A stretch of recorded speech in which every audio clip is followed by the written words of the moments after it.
Hare Krishna, Hare Krishna, Krishna Krishna, Hare Hare, Hare Rama, Hare Rama, Rama Rama, Hare Hare. One more time, please. Thank you so much for this privilege. This is my first and hopefully not last interview. Hare Krishna on Mayapur TV. We're going to give proper thanks to the host and to Rudradvip Prabhu, of course. God bless everybody. And Mayapur Chandradaya Ki Jai. Jai. Hare Krishna. We have here with us a very special guest today, His Grace Sarvabhouma Prabhu. Yay! Oh. Initiated 1971, Los Angeles by Srila Prabhupada, he spent the first portion of his devotional life distributing books with the BBT Airport Party. He then went on to New York for Prasadam distribution and many other non-profit organization service. And after 53 years of devotional life, and by the Lord's inconceivable mercy, we have here with us His Grace Sarvabhouma Prabhu. Hare Krishna. Okay, thank you. See you next week. Oh. Questions now. Anyway, thank you. This Mayapur is inconceivably profound and sublime. I just came back from 2.5 months in Los Angeles. Yeah. Not actually Los Angeles, but New Rukmini Dwarkadish Dham. And the influence of the Holy Dham is so warm, so enriched, so vibrant. The devotional atmosphere here is so encouraging and dynamic. Yeah. So how did you first connect with ISKCON, Prabhu? Well, I am maybe a typical barbarian from the West. I grew up in East Coast and West Coast, and by the age of 21, I'd already experienced my own car, going to college, traveling abroad, states of altered consciousness, shall we say. I was close to San Francisco in the 60s. And certain events, like traffic accidents, showed me the impermanence and the inherent precarious situation of everybody. So that evening, when I knocked on the door of the Seattle temple and asked if they served Indian food, they said, "We sure do, come right in." And then it was just a question of devotional influence and the wonderful sadhu sangha, and actually finding people who were like-minded, like-hearted, and relatively free from envy. Envy is the only quality that does not come from the spiritual world. Everything else is there in its pristine, genuine fashion. Yeah. I don't want to... anyway, I've been able to stay. I've been able to be... some people, well, at least one person named their turtle after me. And I thought I wasn't offended. I thought that was quite cute, quite appropriate. I may be very slow in social graces. Yeah. I had no desire to be a comet and then burn out, even though initially I did one day distribute 138 books. Prabhupada wrote to Rameshwar saying, "I very much appreciate my endeavor," simply by hearing that Prabhupada had said that he feels rejuvenated, and it's his only solace hearing the book scores. Yeah. So for months and months and months, I went out praying to show by example that if I could do it, anybody could do it. That, as Vaisheshika says, it's fun and easy, and the Lord reciprocates, and it's, as Vaish says, it's high sadhana. Yeah. So Prabhupada said, this is very interesting. I'm sorry if it sounds like remembering my brief moment of endorsement. He said that he immediately attempted, and Krishna immediately responded, this is the success of your book distribution. So that consistency of always attempting to improve oneself and to understand, to please the spiritual master, and as a result, to be in service to his, to all devotees and disciples. Yeah. So very fascinating that when you had that accident, it made you realize that how life is temporary, and then next thing you met the devotees, and they invited you for prasadam, and that's how you got connected or introduced. Absolutely. To someone who says that things are coincidental or random or haphazard, Yeah.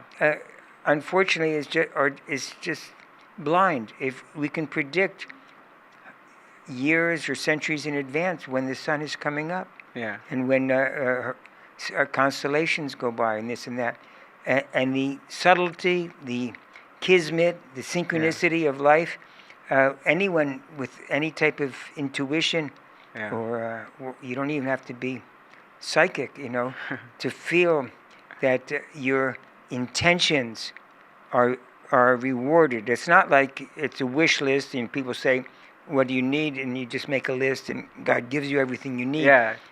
But it's particularly designed to teach you, to train you, to encourage you. The world is basically built on desire. Mm-hmm.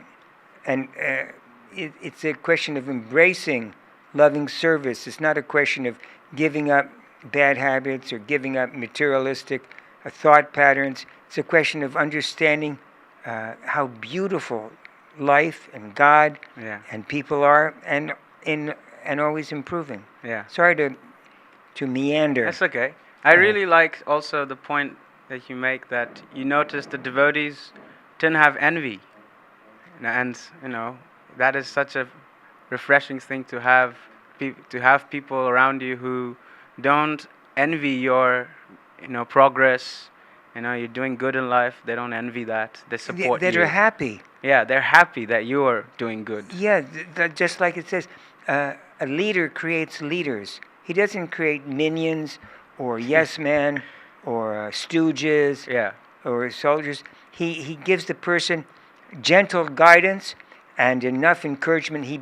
A leader, or you can even say a guru, is someone who believes in you more than you believe in yourself. Yeah. And that belief is that through God's grace and empowerment, you can actually be more, do more, achieve more than you ever anticipated.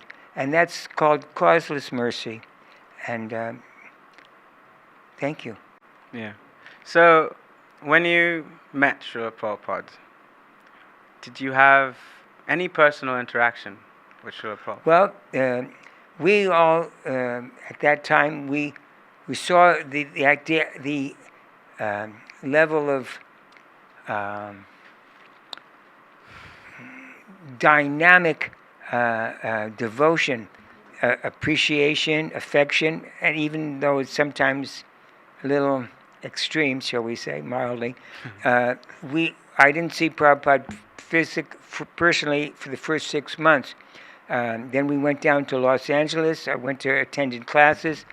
I don't know why I think it's actually funny that I fell asleep at my initiation, but that's all right. We were working very hard. Yeah. And I had a lot more energy in those days. And as we all know, that by chanting Hare Krishna, one develops the consistency, the continuity, and the strength to. The lame man can dance, a dumb man can sing, a blind man can see the heavens within. It's the most unbelievable. It's not magic because it's actually a devotional science, but all the books, like Bhagavad Gita, as it is, this handy carrying book, we would like to pass them out. The Song of God, and although there's so much literature, so overwhelming, but if you consistently read, or read out loud, or read with people, or however, there's so much opportunity. Somehow, it seems to me that from Chaitanya Charitamrita, a lot of the devotional characters had to walk across the country barefoot through unbearable weather with dacoits, robbers, to look for copies of sacred books that the print had been washed out by the tears of Goswamis. And now there's unlimited stuff on the internet in physical form. It's like it's so accessible, and our attitude, at least myself, is so, well, ho-hum, Yeah. But this is better than having a winning lottery ticket. All that's needed is to walk down to the convenience store and claim your prize. Yeah. And with chanting Hare Krishna, the simple example is, you're in a restaurant, you have the menu, but if you don't order, and if you order and don't eat, then how can you say I'm still hungry? As soon as anyone has any, either 1% or 99%, dives into the puddle or the drop of water, does a little chanting with a sincere service attitude, that's the key, Yeah. or a little service, then it goes, it's tangible, Yeah. It's a devotional science. Yeah. It's this point you make that anybody, regardless of how they look, what are their capabilities, anybody can come and do some service and contribute. Right, and they don't even, and it's not even a limited place. Lord Chaitanya told many people, you don't have to follow me, or the only thing to renounce is loneliness, despair, boredom. Everyone says, oh, it's so tedious, I got to maintain the body. Yeah. Well, yeah, the body is a biological robot, that's true, but it's also a Stradivarius, which means a high-level musical instrument, and you can tune it, you can practice it, and you can use it in service. Some people give class, some people show class. There's no. Krishna is so. He loves everyone to such a degree. This is one point I want to make. I'm sorry if I'm not answering all the questions in order. Sorry.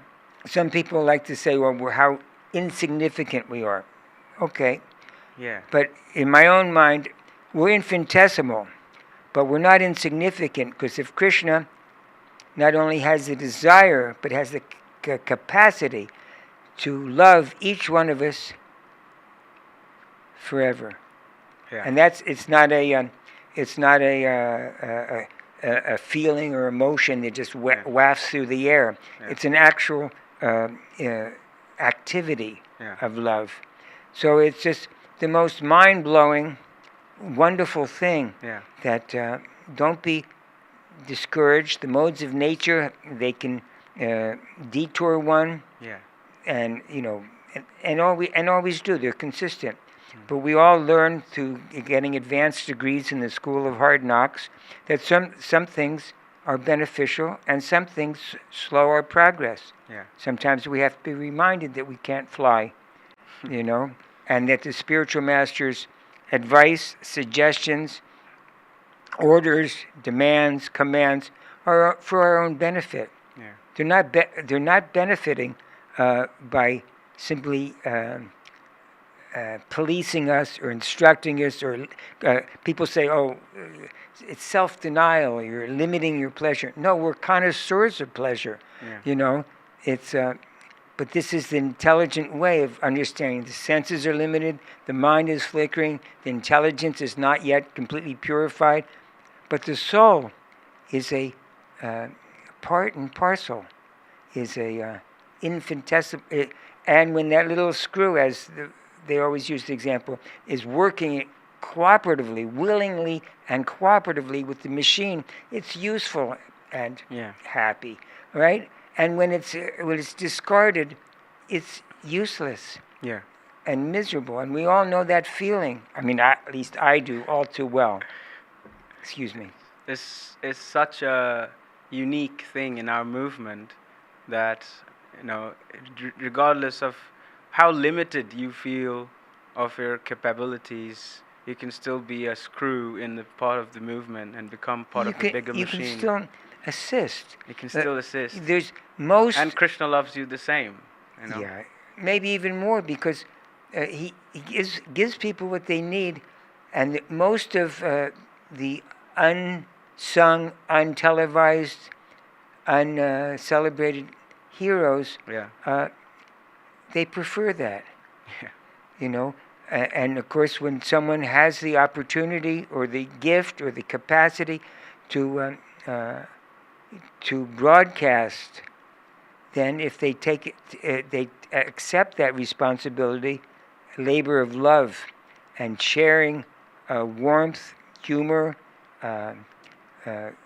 and saffron-flavored mercy particles coming from the lotus feet of the Lord and His pure devotees, then it's a wonderful thing. Yeah. It's such a wonderful thing. Prabhu, you spent over 5 decades following Srila Prabhupada, and that's such a long time. That takes such dedication and consistency. I had no place else to go. No, excuse me. What keeps you going? Well, I'm just...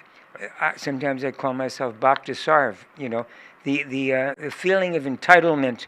That erodes the spontaneous joy in learning and rededication.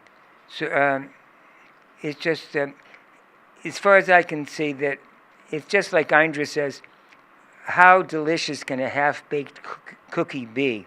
So I'm going through the motions, hopefully with a little sincerity, but I'm not fully aware of my constitutional nature, and I'm certainly not able fully to express my and develop the ability in man to do more in service for my spiritual master.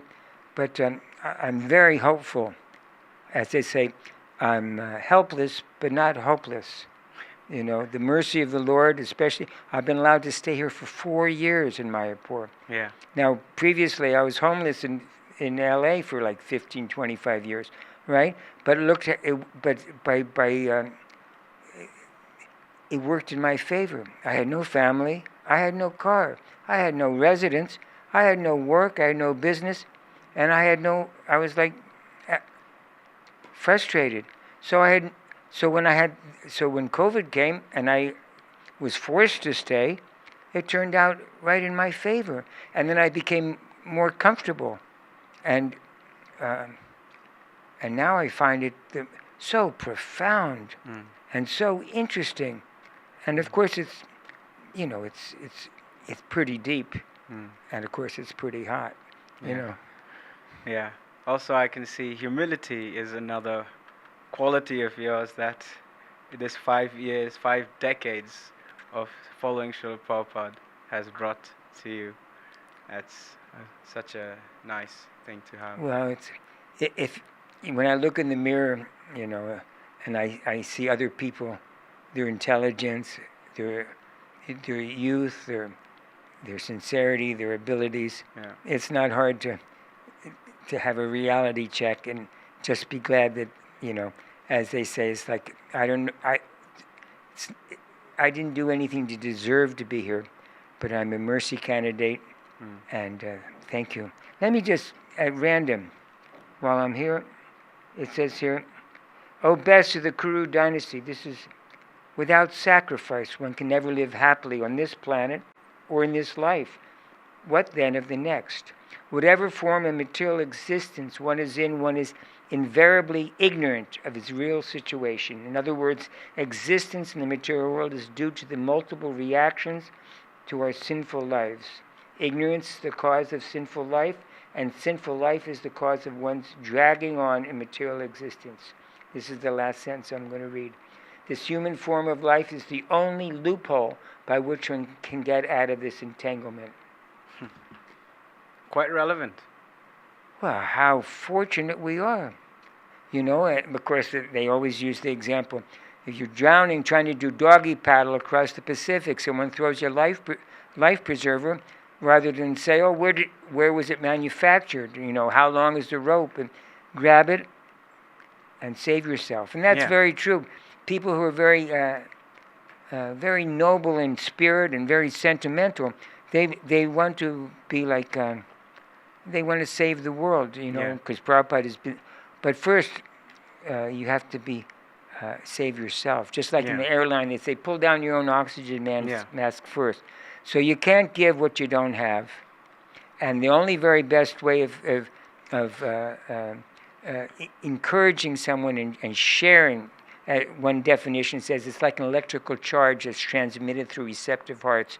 If you become fearless, jolly, and kind, then it becomes infectious. Then people say, oh, I have nothing to fear from this person. Yeah. And this person is, has some charm, or at least he's not dangerous. Yeah. You know, and I can, rather than hitting someone on the head with a dried French bread or petrified French bread or something, forcing someone, transcendental competition is one thing, but trying to tell people to do something that you yourself don't willingly, lovingly, and joyfully do yourself is amateurish and a little bit on the sad. But as soon as you see someone like Srila Prabhupada, I'm not saying that he's the only one, but for me, that's he's captured my heart, and then everything he does and says and is just inspiring. Yeah. So use this opportunity of human life and save yourself and practice what you preach. Bingo. Basically. Bingo. I mean, compassion's definition, Nectar of Devotion, says the inability to tolerate the sufferings of others. Yeah. But I'm not here to provide green shoelaces for all the kangaroos in Australia. Everyone has a long list of what they need or what they want. Yeah. But if you can give a person the opportunity to inquire and to enjoy his natural constitutional position of loving service, sometimes it has to be a little restrictive or seemingly mechanical to begin with, then yippee, Thank you, and everything makes sense, and it's not a mystery. Yeah. Otherwise, I grew up in the West, and I just came back from the West. People are really confused, and they're very confused. Prabhu, you said when you saw Srila Prabhupada, he captured your heart. Could you share some memories, perhaps, of Srila Prabhupada? Well, everyone basically says the same thing. As soon as his gaze was just, you immediately knew that all charades, all disguises, anything that he saw, he knew you. Yeah, he could see through. He could see through whatever coverings in this life and whatever, and it was just the most amazing thing. Yeah. And I did ask him one question, and I did go on a couple of walks. At that time, we knew he was extremely busy, and we didn't, at least for myself, we didn't follow him around the country geographically, although his personal presence was. We continued to distribute books, even when he would be flying in, we'd be distributing. I asked him, I'm still experiencing lots of difficulties, like stone walls, and I'm having trouble. So without hesitating, he answered me. He says, keep going. Sooner or later, you'll figure out how to go over, under, or around. So, bingo. And when the sun comes up, the darkness dissipates. And the analogy is perfect. And when the Son of Krishna arises in the heart, in the mind, wherever it, you go, I see. I'm not confused. I'm not paralyzed. They call it paralysis by analysis. Yeah. When you just don't know what to do. Yeah. I mean, it's sad, and there's no other way to do it. There's 4 types of people. One is the lazy intelligent. Yeah. Then there's the active intelligent. Then there's the lazy ignorant. And the worst and most dangerous to himself and others is the active ignorant, because they're completely convinced that they're doing the right thing, but they're running in the wrong direction, or they're at a great danger to themselves and or others. So it's very important to, as Rupa Goswami says, devotional service is not just activity, feverish activity, it's devotional activity with intelligence. Yeah. So I hope one day that I'll grow up a little bit, and people saying, "Oh, you come to Mayapur to drop my body." Well, I have no plans of dropping this body. I wonder. I'd like to stay around at least another 20 years. That's great. If you can tolerate me. Hare Krishna. Sorry to be. We're honored to have you. Right. Prabhu, so Srila Prabhupada is there, present in his books with his instructions, and you can have his association through his books. How did Srila Prabhupada's books help you in your ups and downs in your life?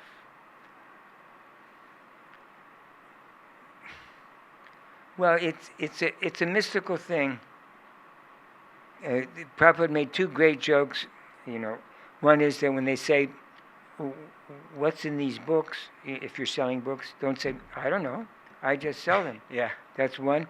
And then a little bit later in that week, I think he says, "And don't just read the books. Try to apply the principles to your own life." Yeah. So it's inconceivable how the transcendental sound vibration, Shabda Brahman, whether Krishna, at the dawn of creation, the Gayatri is Lord Brahma sang the Gayatri by revelation, Ishvara, Parama, Krishna, or all that wonderful stuff. But it's recorded revelation. It's shastrically or scripturally intact, and it's always being refreshed by revelation. And of course, no one should be so proud to think that I can't take advice or instruction or guidance from someone else. Yeah. Everyone needs people that they have, that their heart responds to, that can satisfy one's intelligence. It's yes, this is devotional life is a little bit can be like an army, but it doesn't mean we do things blindly. Plus, no little boy or little girl grows up and says, "Oh, I want to be an astronaut or a policeman, a doctor." No one says, "Oh, I want to join an institution." No, we don't believe in what's it called? There's a word for it. Heaven on earth. There are difficulties in a society or in a working together, but we work together to enhance, to share, and as Prabhupada says, two can be association or 200.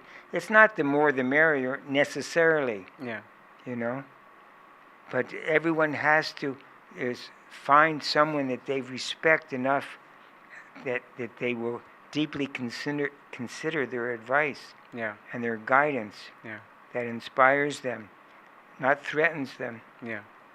Anyway. So if you're having some ups, if you're having some downs, if you're feeling low, consult someone you respect, ask for their advice, and associate with absolutely. devotees. As they say, the science of devotional service is infallible. It has to be applied. Yeah. If someone was recently saying, oh, there's two types of devotees: a devotee that's happy by following the instructions, and a devotee that's miserable by disobeying or disregarding the instructions. Yeah. Well, I'm not so sure that person is a devotee, because a devotee is not this. It's not an external look or no hair. Yeah. It's a question of a little bit of discipline, Yeah. of intelligent, voluntary acceptance of guidance, Yeah. and the guidance only comes for our benefit. Now, I want to mention before they yank me off stage here, Valmiki Muni, who's Prabhupada's second Russian disciple. Mm-hmm. He was initiated by letter in New York City. He was a great and very popular and famous rock musician with Stas Naman's Flowers Band at the beginning of the 1970s. He came to New York, initiated there, went back, toured with Ananta Shanti all over Russia and the Baltic states. And then I was friends with him 25 years in California. Yeah. He died 20 years ago, but we made a website for him, which at the proper time I will share as much as possible with people. He has 11 beautiful songs. I won't do anything by surprise, but if I'm ever allowed to do another program, I'll play one of his songs. All right? Because the Russian yatra is so strong. The people are so disciplined, so intelligent, and it's that they're fundamental pioneer cornerstone people that and in the future. Yeah. Hare Krishna. His name is Valmiki Muni Das. Yeah. Prabhu, we still see you joining the Harinam party every evening in Mayapur, and it's so inspiring that even after 50 years of service, you still have that enthusiasm to come and show up every day and join the devotees in chanting Hare Krishna and dancing. What are some of your experiences of that? Well, my dancing is a little bit limited these days, but as Bhaktivinoda says, at least for himself, they were dancing within his heart. Anyway, it's a Yuga Dharma. Yeah. Anyone who applies the formula for success experiences it, and anyone who doesn't can still. There's so many. It's too hot. It's too difficult. Yeah. I don't like the tunes. I don't like the people. I don't like myself. Yeah. We just had it yesterday, but it's so beneficial and here in Sridham Mayapur, it's happening. Yeah. It's amazing. It's amazing. It's so wonderful to see the happiness, the little kids, the big kids, the deities, the temple.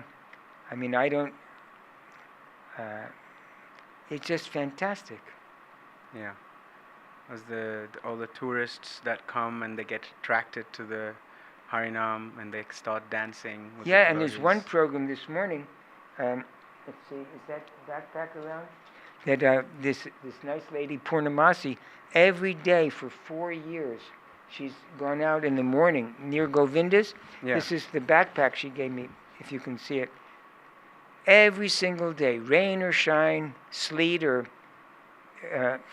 and anywhere from 3 to 5 devotees with enthusiasm and a few musical instruments get anywhere from 30 to 50 people at a time, chanting with them, pilgrims, and buying books. And it's just so comfortable, so wonderful. And this is all with the sacrifice and the pioneering, visionary dedication of His Holiness Jaipataka Swami. Yeah. It's extraordinary, and it's so personal. Yeah. And if there's anything that I wish to continue and to improve in my life is Prabhupada says to me, he said, my job is to, what is it? To make friends with the impersonalists, or to convince the impersonalists. So I realized, well, basically I'm an impersonalist because I don't know and love Krishna. So first I have to become more of a person, and then realize that it's personal, and people are very alone in this day and age. Yeah. Very isolated, very insecure. A couple quotes I want to throw in, Prabhupada, as far as I remember. He says, how does one become humble? He says, by being bold for Krishna, you know. And he says, how do you feel when you chant Hare Krishna? I feel fearless, you know. He said, if I have any faults, it's because I could never think small. So the point is, you know, just throw this one in. It says, before enlightenment, you chop wood and carry water, and after enlightenment, you chop wood and carry water, you know. And those people that inspire us most are the most, that make us feel comfortable in their presence, rather than try to pull rank or feel entitlement like that. It's easy to do that, I think. But Indra himself cleaned all the toilets in the brahmacharya ashram. You know, Srila Prabhupada had to wait in line with his towel to use the shower. He didn't say, well, I'm more important, you know, plus they all shared one towel. Yeah. So he's accepting whatever facility Krishna is giving, and says,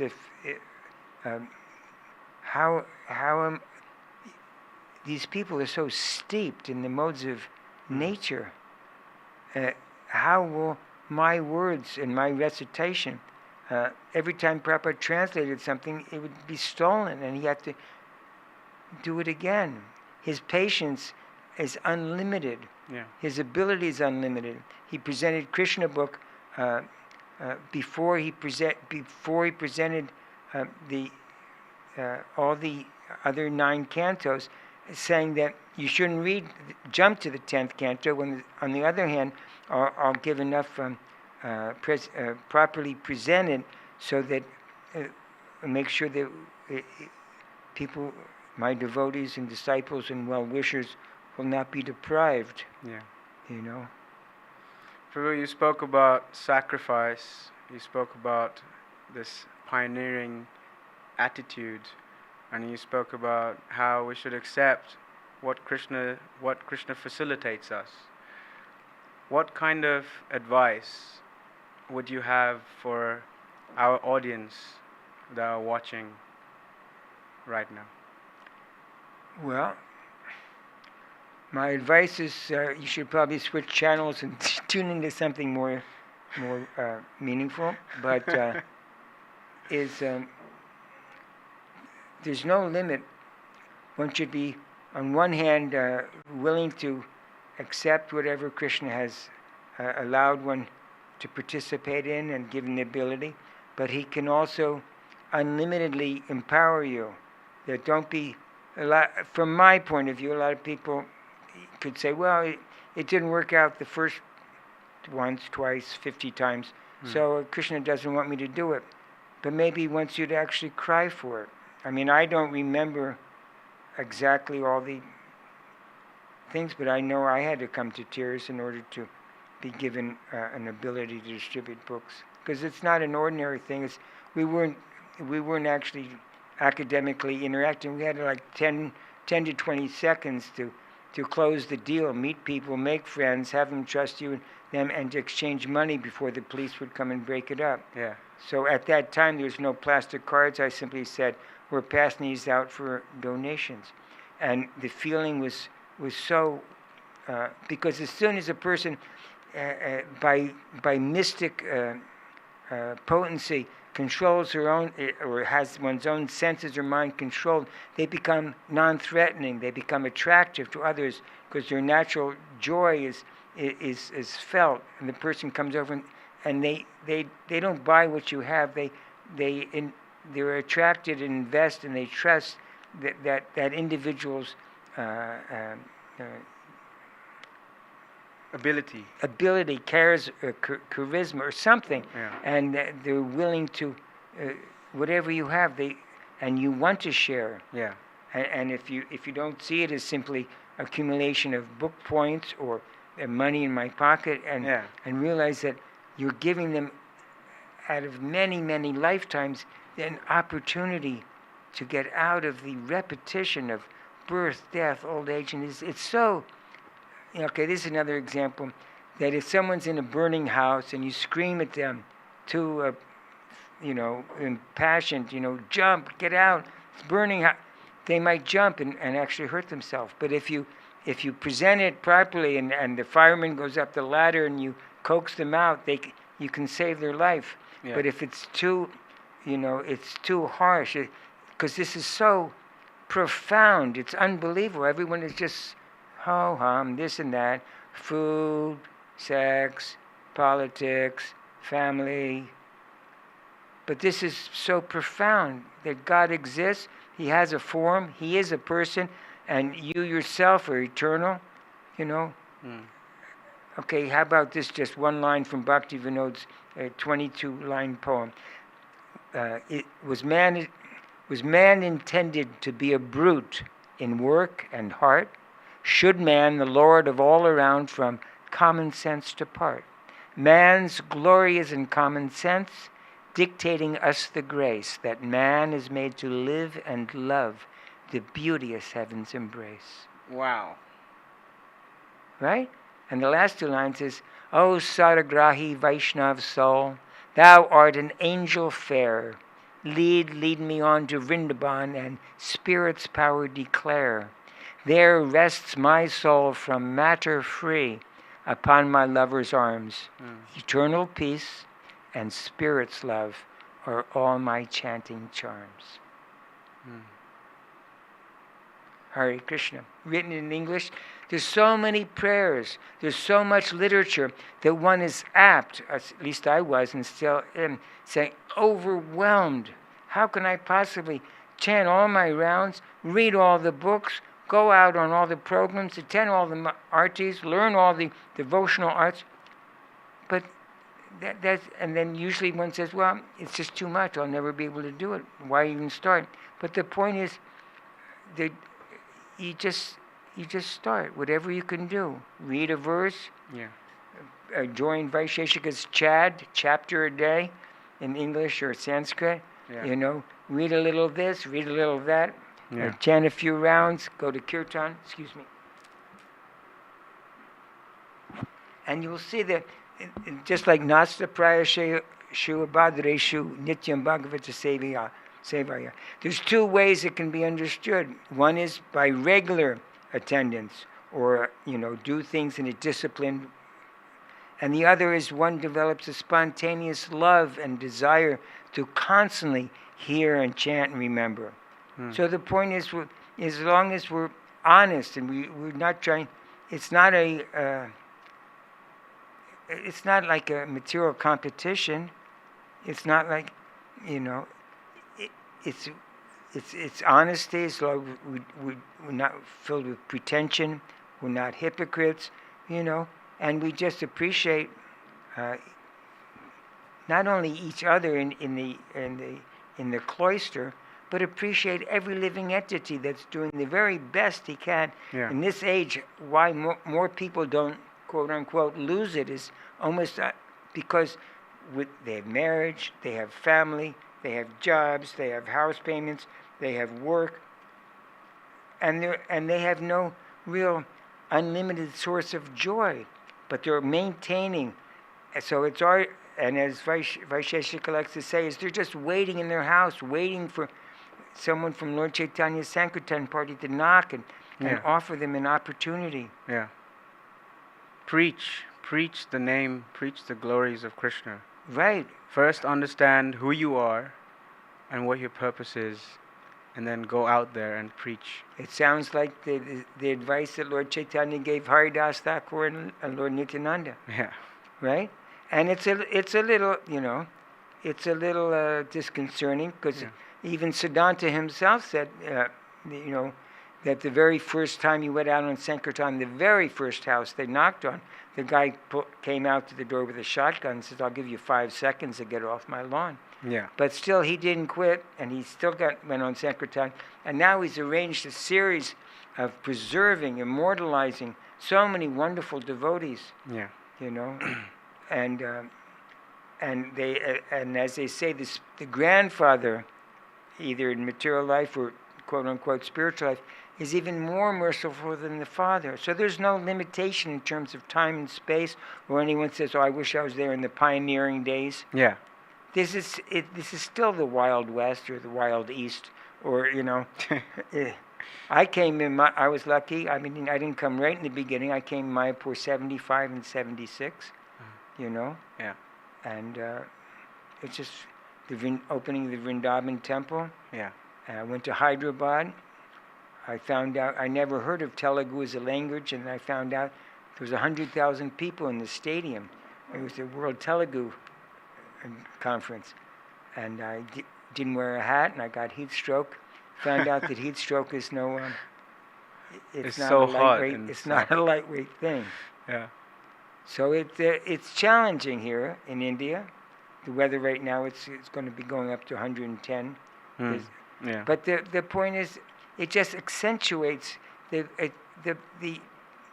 fortunately or the truth of the philosophy is that matra sparshas tu kontaya sitoshna sukadegudam.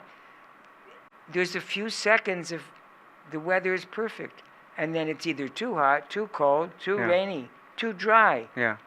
But and ultimately, no matter what happens, up and down, this and that, it's just proving Krishna's his insider trader information. It's temporary, and it's miserable. Yeah. And maybe it's miserable because it's temporary, because that which we give our heart to, unless it's spiritual life, fades away. Yeah. Our beauty fades, our intelligence fades, our families fade. Yeah. You know, but the good news is that 1% invested, and you start it next life. Yeah. Yeah, you spoke about the sufferings we have in this material world. Everybody has their problems, their mental problems, and then the family problems. But on the contrary, that we have been given this life, Prabhupada has given this life under the umbrella of ISKCON, and we're so grateful for that. How can we practically, in some practical steps, express that gratitude to Srila Prabhupada? Well, the first thing is by keeping everything in perspective. First of all, as far as I remember, Prabhupada said, ISKCON is wherever anyone's chanting Hare Krishna. So if people want to temporarily or permanently rally under a different flag or umbrella, that's super fine. We're not. The worst thing we want to be is narrow, petty, narrow-minded, and sectarian. And say, like with Hasidic Jews, you have two Sikhs, not one. I mean, from the ordinary point of view, we're doing something which is, it's night for the materialists, is day for the spiritualists, and vice versa. So the only advice is be true to your school, where you're, we don't, certain people, some people click, some people don't click. You can't force anything or legislate anything, morality, or tell people why you shouldn't do this. Some people, if someone wanted to, for instance, this is an example. If someone said, there's been so many difficulties in leadership, I want to go directly and be initiated by Prabhupada. Well, I can't blame them for wanting, but it doesn't, for most people, it doesn't really make sense. There's always exception proves the rule. God's mercy can't be limited, and it can't be certainly legislated by one person or a group of people. You just have to appreciate it and be appreciative when God's causeless mercy is given to other people, whether the same sectarian sect or even a different race or a different religion. all this petty stuff is self-sabotaging and not very satisfying. I personally think there are many people who are very sincere and very honest in a spiritual way, far more than my own little self, and I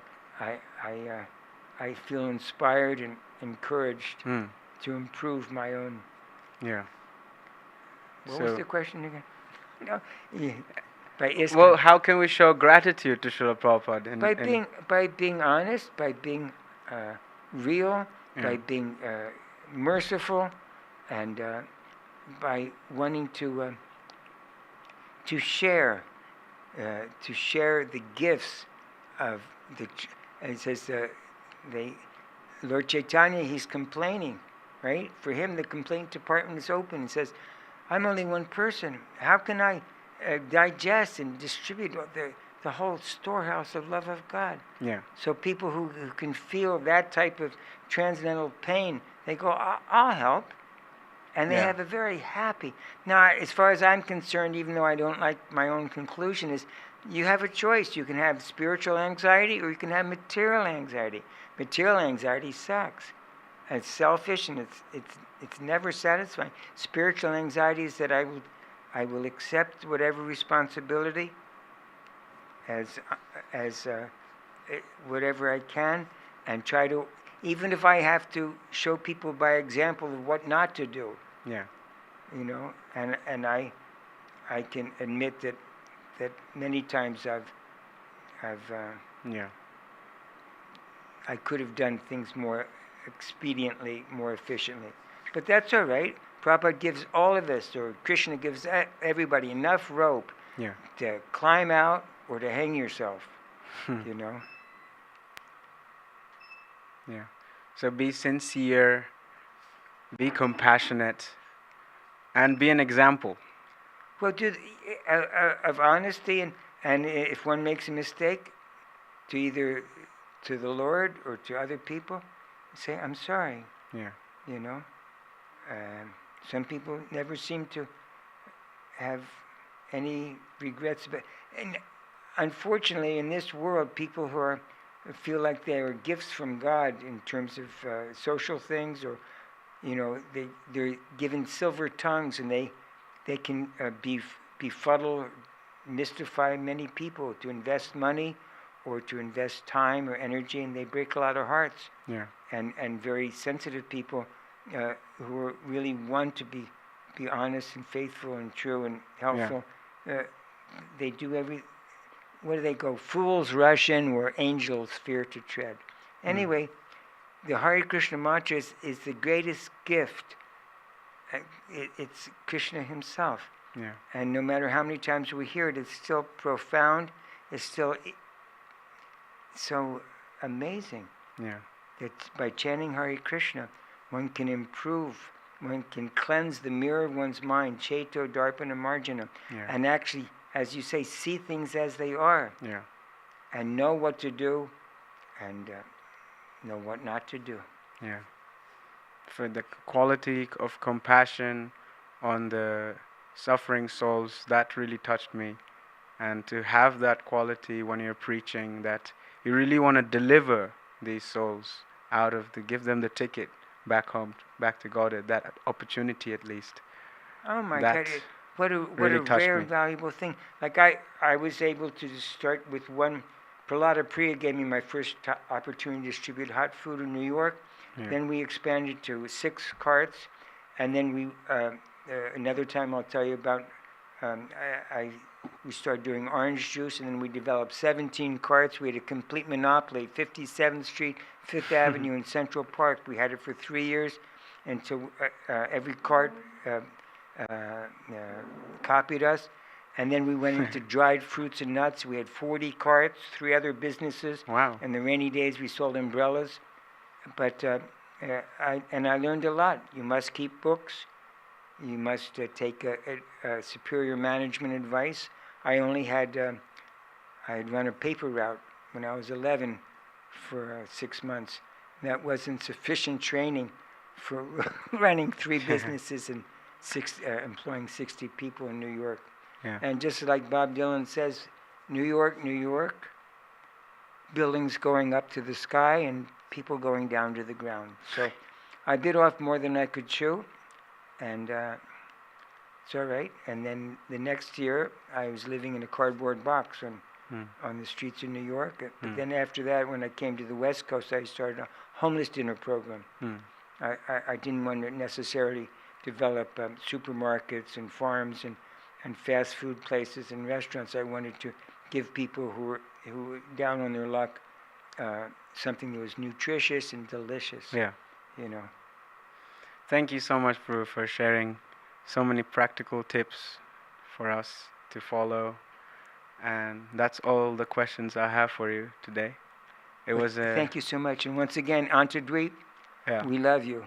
we love you. And his wife is a very special lady, too. I got a chance to meet them. Yeah. Last year, they were very kind. They helped me get Maha sweets for Hamsa Gati, who miraculously came over